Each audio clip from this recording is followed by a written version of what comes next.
ప్రాణాలతో ఉన్న తన తల్లిని ఓ వ్యక్తి శవపేటికలో ఊరేగించిన వింత ఘటన చైనాలో చోటు చేసుకుంది. చైనాలోని హునాన్ ప్రావిన్స్కు చెందిన వ్యక్తి 70 ఏళ్ల వయసున్న తన తల్లి కోసం ఇటీవల ఓ శవపేటికను కొనుగోలు చేశాడు. శవపేటికను మోయడానికి 16 మందిని నియమించుకుని ఆమెను అందులో కూర్చోబెట్టి డప్పు చప్పుళ్లతో ఊరేగించాడు. అనంతరం ఆమెను ఇంటికి తీసుకువెళ్లి అందరికీ విందు భోజనం పెట్టారు.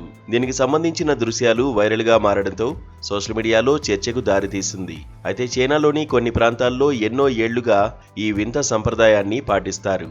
వృద్ధులను ఈ విధంగా శవపేటికల్లో ఊరేగించడాన్ని పిల్లలు తల్లిదండ్రులపై చూపే ప్రేమకు చిహ్నంగా అక్కడి వారు భావిస్తారు.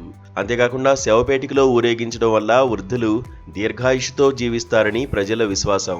శవపేటికలను చైనాలో అదృష్టానికి చిహ్నంగా భావిస్తారు. అయితే చైనాలోని చాలా గ్రామాల్లోని వృద్ధులు తమ సొంత శవపేటికలను చావుకు ముందే సిద్ధం చేసుకుని ఇళ్లలో దాచుకుంటారు.